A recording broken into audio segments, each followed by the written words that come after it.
Hello বন্ধুরা, আজকে কোনো ব্লগ ভিডিও নেই, আজকে একটা ছোট্ট রেসিপি নিয়ে চলে এলাম। আশা করছি তোমাদের রেসিপিটা ভালো লাগবে। আজকের রেসিপিটা হচ্ছে টমেটোমের চাটনি, একদম বিয়েবাড়ির স্টাইলে কীভাবে আমি সহজ পদ্ধতিতে বানিয়েছি। তো আজকে আমি টমেটোমের চাটনিটা উনুনে বানাবো। তোমরা দেখতে থাকো, আশা করছি তোমাদের ভালো লাগবে রেসিপিটা। তো প্রথমে দেখো, এখানে আমি 500 মতো টমেটো ভালো করে ধুয়ে পরিষ্কার করে নিয়েছি। তো এগুলোকে আমি সব কেটে নেব। তোমরা দেখতে থাকো, আশা করছি তোমাদের সবারই ভালো লাগবে। প্রথমে দেখো উনুন জেলে আমি কড়া বসিয়ে দিয়েছি। তো কড়া গরম হতেই তেল দিয়ে দেখো তেলটাও গরম হয়ে গেছে। তো এর মধ্যে আমি দেখো একটা শুকনো লঙ্কা আর কিছু 5 ফোড়ন দিয়ে দিয়েছি। তারপরে এর মধ্যে দেখো কেটে রাখা টমেটোগুলো দিয়ে দেব, দিয়েও দিয়েছি। তো এটাকে ভালো করে একদম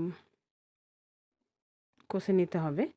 তো একটু মানে জালটা যাতে কম হয় সেই রকম সেই জালে আমি রান্নাটা করছি। দেখো খুবই আস্তেভাবে। আর এর মধ্যে আমি দেখো নুন দিয়ে দিচ্ছি প্রথমে, যাতে টমেটোগুলো তাড়াতাড়ি সেদ্ধ হয়ে যায়। দেখো আস্তে আস্তে জ্বলছে একদম উনুন আমার। তো এইভাবে আমি টমেটোটা মানে রান্না করে নেব। তো চাপা দিয়ে দিয়ে রান্না করব, তাড়াতাড়ি যাতে সেদ্ধ হয়ে যায়। তারপরে দেখো খুলে দেখি, দেখো জল কত বেরিয়ে গেছে, কারণ নুনটা দিয়েছি না, সেই জন্যে জল বেরিয়ে গেছে। তো এই জলেই টমেটোটা সেদ্ধ হয়ে যাবে। তো বন্ধুরা যারা এখনও পর্যন্ত লাইক করোনি, প্লিজ লাইক করে দিও। আর নতুন বন্ধুরা যারা আজকে চ্যানেলে আমার প্রথম এসেছো, তোমাদেরকে অনেক ভালোবাসা। তোমরাও কিন্তু আমার এই ছোট্ট চ্যানেলটাকে সাবস্ক্রাইব করে দিয়ে পাশে থাকো। আর পুরনো বন্ধুদেরকে তো অনেক অনেক ভালোবাসা। তো বন্ধুরা দেখো এইভাবে চাপা দিয়ে দিয়ে রান্না করছি। দেখো এবারে দেখো একদম জলটা শুকিয়ে গেছে।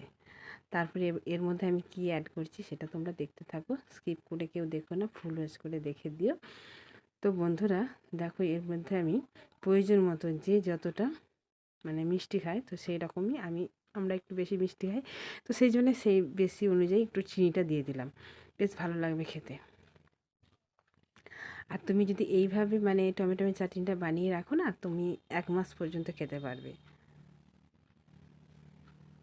তো দেখো চিনিটা দেবার পর আবার দেখো কত জল বেরিয়েছে। তারপরে আমি 2টো লেবু মানে নিংড়ে জল রসটা বের করে রেখেছিলাম, তো সেটাও এর মধ্যে আমি অ্যাড করে দিলাম। তারপরে দেখো কাজু আর কিশমিশ দিয়ে দিলাম। তো এইভাবে আমি এটাকে মানে চাপা দিয়ে দিয়ে একটু রান্না করে নেব।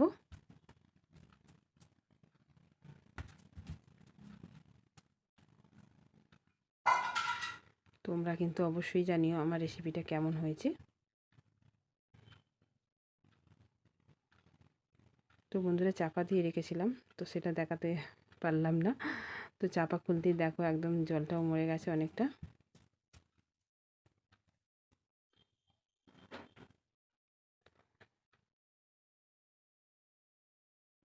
তো বন্ধুরা আমার টমেটোমের চাটনি একদম রেডি হয়ে গেছে। তো এটাকে নামাবার আগে আমি দেখো একটা মশলা করে রেখেছিলাম, সেটা হচ্ছে জিরে, ধনে, তেজপাতা আর গোলমরিচের। এই মশলাটা দেবার পরে না এর স্বাদটা আরও দ্বিগুণ বেড়ে যায়, কিন্তু খেতে খুব সুন্দর লাগে। আর অসাধারণ হয়েছিল টমেটোমের চাটনিটা।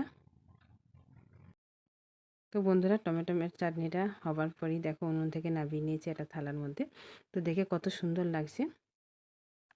তোমরা কিন্তু অবশ্যই জানিও আমার এই টমেটোমের চাটনিটা কেমন লাগলো তোমাদের। আজকে এতটাই বন্ধুরা, এখানেই শেষ করলাম। আবার দেখা হবে নেক্সট কোনো রেসিপি বা ব্লগের সাথে। সবাইকে টাটা বাই, ভালো থেকো, সুস্থ থেকো, টাটা।